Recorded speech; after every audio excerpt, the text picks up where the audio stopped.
नमस्कार, स्वागत है आपका यूनिवर्स क्लासेस में। दोस्तों, हम लोग डिस्कस कर रहे हैं यूपी टेट के लिए प्रीवियस ईयर क्वेश्चन, जो कि आज हमारा पार्ट नंबर 2 यानी कि लेक्चर नंबर 2 है। आज हम डिस्कस करेंगे 2019 के आए हुए पर्यावरण अध्ययन के क्वेश्चन। उससे पहले मैं एक शुरुआत करना चाहूँगा एक कोट से।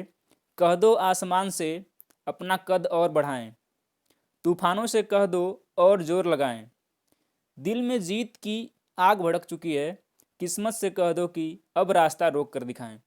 दोस्तों, इसी के साथ अपने जज्बे को और आगे बढ़ाइए और जो है लगे रहिए अपने एग्ज़ाम के लिए। यदि आप पहली बार रिपीटेड में अपीयर हो रहे हैं, यानी कि इस बार पहली बार एग्ज़ाम दे रहे हैं, तो ये भी आपके लिए काफ़ी इंपॉर्टेंट होगा इस प्रीवियस ईयर क्वेश्चन को देखना।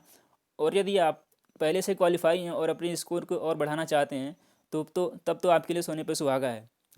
चलिए शुरुआत करेंगे पहले क्वेश्चन की। पहला क्वेश्चन, सन 1853 में भारत की पहली यात्री ट्रेन चली थी। इसमें पूछा गया कि कहाँ से कहाँ तक ये ट्रेन चली थी। मुंबई से ठाणे के बीच, कोलकाता से अलीपुर के बीच, कोलकाता से दमदम के बीच, या फिर मुंबई से पुणे के बीच। इसका आंसर है ऑप्शन नंबर ए, मुंबई से ठाणे के बीच। और ये 1853 में यानी कि 16 अप्रैल 1853 को चली थी और यह 34 किलोमीटर चली थी। ठीक है दोस्तों, हम लोग क्वेश्चन के साथ साथ क्वेश्चन का जो उसके आसपास जितने उससे भी क्वेश्चन बन सकते हैं उसको डिस्कस करेंगे। तो वीडियो को पूरा देखिए और अंत तक बने रहिए। एशिया का सबसे बड़ा पशु मेला कहाँ आयोजित होता है? ये one of the important question होता है और फेवरेट होता है ये यूपीटेट का। सोनपुर, पुष्कर, नासिक, हरिद्वार। तो इसका आंसर ऑप्शन नंबर ए यानी कि सोनपुर। और सोनपुर एशिया का सबसे बड़ा पशु मेला लगता है। सोनपुर में ये जो है बिहार के सोनपुर में हर साल कार्तिक पूर्णिमा यानी नवंबर दिसंबर में लगता है। यह विश्व में आयोजित किया जाने वाला अपनी तरह का एकमात्र मेला है और इसका जो मेन मोटो होता है, यहाँ पे हाथी बाजार इस मेले का प्रमुख आकर्षण का केंद्र होता है। चलिए अगला क्वेश्चन देखते हैं। राष्ट्रीय एकता परिषद की स्थापना हुई थी 1961 में, 1971 में, 1981 में, 1951 में। तो दोस्तों, राष्ट्रीय एकता परिषद की स्थापना 1961 में हुई थी और इसका जो मेन सिद्धांत था यानी कि 1961 में अनेकता में एकता के सिद्धांत पर केंद्र सरकार द्वारा दिल्ली में हुआ था। नेक्स्ट क्वेश्चन है, समता के अधिकार का उल्लेख संविधान के किस अनुच्छेद में मिलता है? इसमें हम डिस्कस करेंगे। तो ये अनुच्छेद 14 से 18, अनुच्छेद 23 से 24, अनुच्छेद 25 से 28 या फिर अनुच्छेद 19 से 22। तो दोस्तों, समता के अधिकार का उल्लेख तो अनुच्छेद 14 से 18 के अंतर्गत किया गया है, इसी में किया गया है। आइए देखते हैं कौन कौन सा अधिकार है संविधान में। संविधान के भाग 3 में 6 मौलिक अधिकारों का उल्लेख किया गया है। आइए देखते हैं कौन कौन सा है। समता यानी समानता के अधिकार, अनुच्छेद 14 से 18। दूसरा अधिकार है स्वतंत्रता का अधिकार, अनुच्छेद 19 से 22 तक। तीसरा है शोषण के विरुद्ध अधिकार, यानी कोई आपका शोषण करता है तो उसका भी आपको अधिकार है, आप कोर्ट में जा सकते हैं, 23 से 24। धार्मिक स्वतंत्रता का अधिकार, अनुच्छेद 25 से 28। संस्कृति व शिक्षा का अधिकार, अनुच्छेद 29 से 30। और संवैधानिक उपचारों का अधिकार, अनुच्छेद 32। दोस्तों, एक इम्पॉर्टेंट बात, अनुच्छेद 32 को ही डॉक्टर भीमराव अम्बेडकर जी ने संविधान की आत्मा कहा है, तो ध्यान रखिएगा, क्वेश्चन आ सकता है। नेक्स्ट क्वेश्चन है, किस देश में लचीला संविधान लागू है? चीन, अमेरिका, यूनाइटेड किंगडम या फिर भारत? तो इसका जो आंसर है option number C, United Kingdom में लचीला संविधान लागू है। इसको लचीला इसलिए कहा जा रहा है कि जो यूनाइटेड किंगडम में जो संविधान है, इसका संविधान में इसकी प्रकृति जो लचीला है और इसे आसानी से संशोधित किया जा सकता है। बट इंडिया में ऐसा नहीं है, इसको आसानी से किया नहीं जा सकता संशोधित। और जो भारत का संविधान है वो कठोर और लचीला दोनों का मिश्रण है। नेक्स्ट क्वेश्चन है, निम्नलिखित में से किस प्रदेश में रेनडियर पाया जाता है? गर्म मरुस्थल, मानसून, टैगा या फिर टुंड्रा प्रदेश? तो जो रेनडियर पाया जाता है वो पाया जाता है टुंड्रा प्रदेश में। और रेनडियर जो है टुंड्रा प्रदेश में पाया जाने वाला वो निवासियों के लिए परिवहन और माल ढुलाई के काम में आता है और ठंड से बचने के लिए यहाँ के निवासी रेनडियर की खाल भी पहनते हैं तथा भोजन के रूप में रेनडियर का मांस तथा दूध का उपयोग करते हैं। नेक्स्ट क्वेश्चन देखेंगे अपन, निम्नलिखित में से कौन सा एक शीतोष्ण घास प्रदेश नहीं है? कंपास, डाउन्स, पेरीज या फिर पंपास? इसमें जो हम देखेंगे इसका जो राइट आंसर है ऑप्शन नंबर ए, यानी कि कंपास इसमें नहीं है। देखिए हम देखेंगे उष्णकटिबंधीय घास, उष्णकटिबंधीय घास देखेंगे, इसमें होता है सवाना, सवाना है, कंपास है। जो सवाना होता है वो पूर्वी अफ्रीका में है, कंपास जो है ये ब्राज़ील का है। तो ये, और वेनेजुएला में एक घास होती है जिसको लानोस बोलते हैं। और अब देखते हैं शीतोष्णकटिबंधीय घास। जो शीतोष्णकटिबंधीय घास होते हैं उसमें है पंपास, पंपास जो है शीतोष्णकटिबंधीय है। और पंपास जो है कहाँ पाया जाता है, अर्जेंटीना में पाया जाता है। और प्रेयरी, प्रेयरी जो है उत्तरी अमेरिका में ये शीतोष्णकटिबंधीय घास है। और डाउन्स, डाउन्स जो है ऑस्ट्रेलिया में पाया जाता है। और एक और है बेल्ट जो दक्षिण अफ्रीका में पाया जाता है। तो इसका जो आंसर है ऑप्शन नंबर ए, कंपास।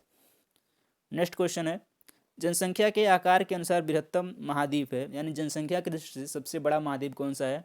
उत्तरी अमेरिका, एशिया, अफ्रीका, यूरोप। आपको मालूम होगा एशिया महाद्वीप जो सबसे बड़ा है। नेक्स्ट क्वेश्चन है, भारत में थारू जनजाति कहाँ निवास करती है? ये 2019 का एक इम्पॉर्टेंट क्वेश्चन था जिसमें जो है दो ऑप्शन को सही माना गया है। तो जो थारू जनजाति है उत्तर प्रदेश के तराई क्षेत्र में और उत्तराखंड में दोनों में पाई जाती है। और इस क्वेश्चन का जो आंसर है आयोग ने ए और बी दोनों माना था।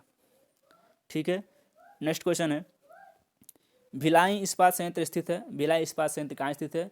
झारखंड, छत्तीसगढ़, उड़ीसा, मध्य प्रदेश। और ये जो स्थित है भिलाई जो है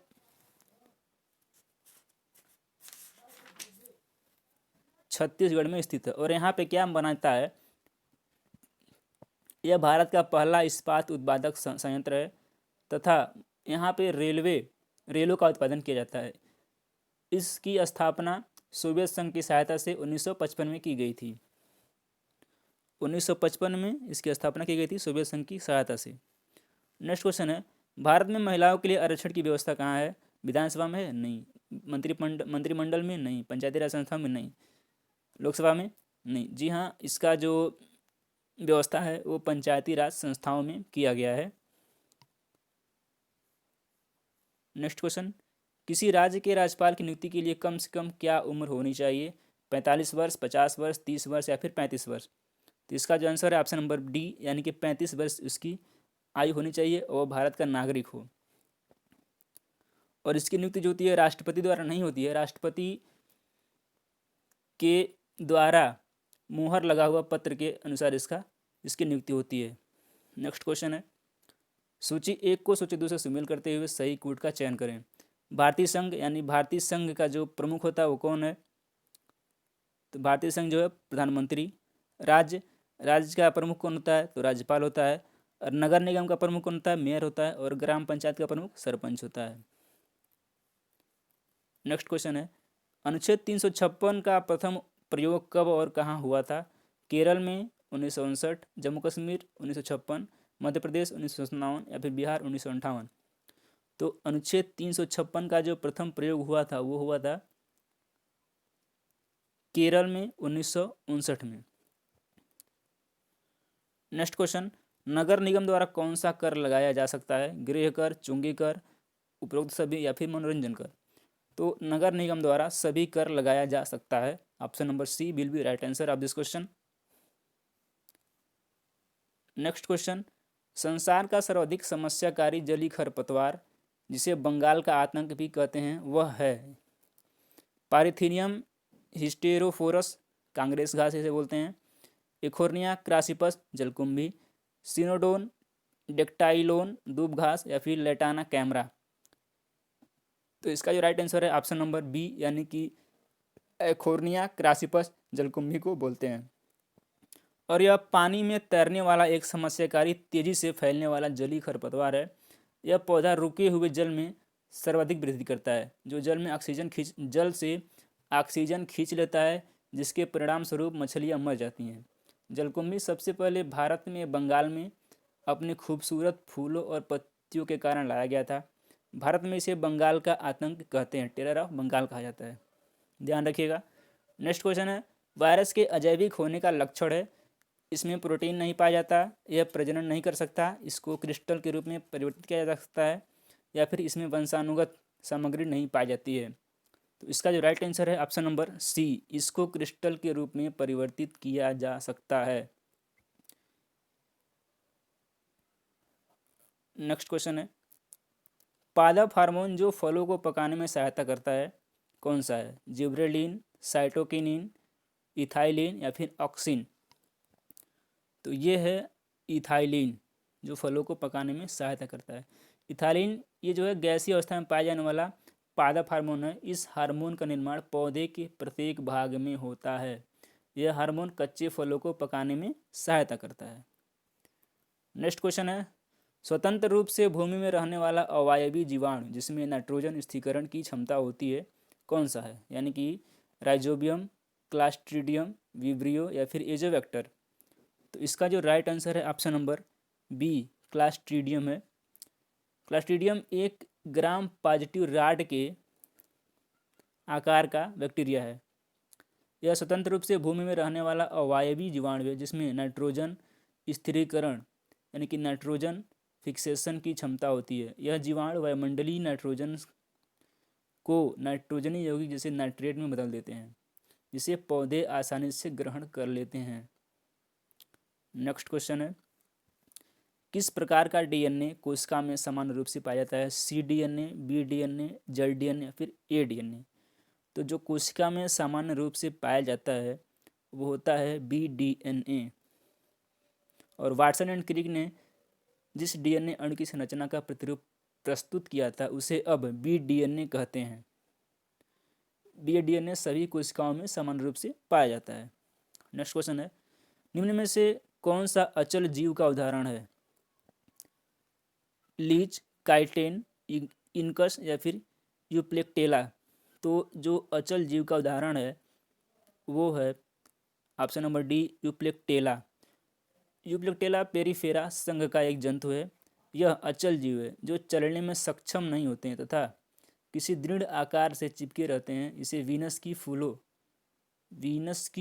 की टोकरी कहते हैं। इसे वीनस की फूलों की टोकरी कहते हैं। ठीक है, नेक्स्ट क्वेश्चन देखते हैं।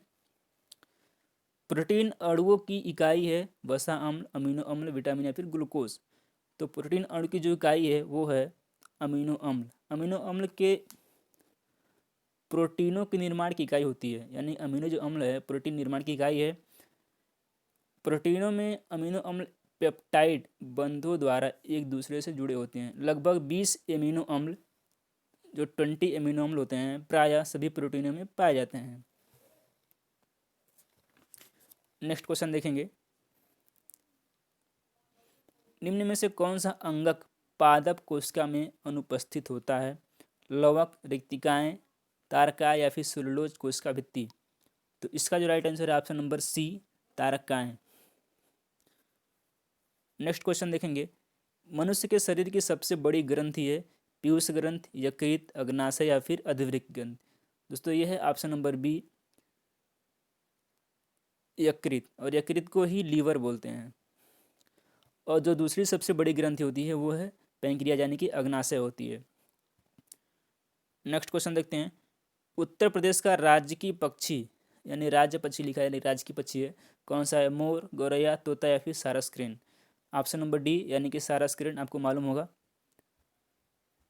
और आइए देखते हैं जो राजकीय पशु है वो बारहसिंगा है। बारहसिंगा राजकीय पशु है। और राजकीय पक्षी सारस हो गया। राजकीय वृक्ष क्या अशोक है, अशोक हो गया राजकीय वृक्ष जो है। और राजकीय पुष्प जो है पलाश है, याद रखिएगा। नेक्स्ट क्वेश्चन है, पूर्वा किस अधिवास में शामिल है? ग्रामीण, रेखीय, नगरीय या फिर अपखंडित? तो जो पूर्वा है वो पूर्वा ग्रामीण अधिवास में शामिल है। नेक्स्ट क्वेश्चन है, कौन सा ज्वालामुखी पर्वत है? यूराल पर्वत, अपलेशियन पर्वत, किलिमंजारो या फिर अरावली? तो जो किलिमंजारो पर्वत है ये तंजानिया में स्थित है और यह एक ज्वालामुखी पर्वत का उदाहरण है। नेक्स्ट क्वेश्चन है, एलिफेंटा द्वीप अवस्थित है गोवा तट पर, मुंबई तट पर, गंगा डेल्टा या फिर कच्छ तट पर? तो जो एलिफेंटा द्वीप है वह मुंबई तट पर अवस्थित है। और यह द्वीप एक लोकप्रिय पर्यटन स्थल है जिसमें गुफा मंदिर, एलिफेंटा गुफा है जिसे चट्टानों से उकेरा गया है। नेक्स्ट क्वेश्चन है, मानसूनी वन पाए जाते हैं जहाँ वर्षा होती है 150 से 200 सेमी, 50 से 150 सेमी, 70 से 150 सेमी या फिर 70 से 200 सेमी। तो मानसूनी वन वहाँ पाए जाते हैं जहाँ वर्षा 70 से 200 सेंटीमीटर के बीच में होती है। नेक्स्ट और लास्ट क्वेश्चन है, कार्बी एंगलोंग पठार विस्तार है। कार्बी एंगलोंग पठार किसका विस्तार है? हिमालय का, तिब्बत का, शान का या फिर प्रायद्वीपीय पठार का? तो जो कार्बी एंगलोंग पठार है वो है प्रायद्वीपीय पठार का विस्तार है और यह भारत की उत्तर पूर्वी राज्य में प्रायद्वीपीय पठार का विस्तार है। यह क्षेत्र जून से सितंबर के दौरान दक्षिण पश्चिमी ग्रीष्म मानसून से अधिकतम वर्षा प्राप्त करता है। पठार की औसत ऊंचाई 300 से 400 मीटर है। ठीक है, तो दोस्तों ये रहा 30 प्रीवियस ईयर इंपॉर्टेंट क्वेश्चन जो 2019 में आए थे। उम्मीद करते हैं वीडियो पसंद आएगा। वीडियो पसंद आए तो लाइक करें और चैनल को सब्सक्राइब करें और वीडियो को शेयर करें। धन्यवाद।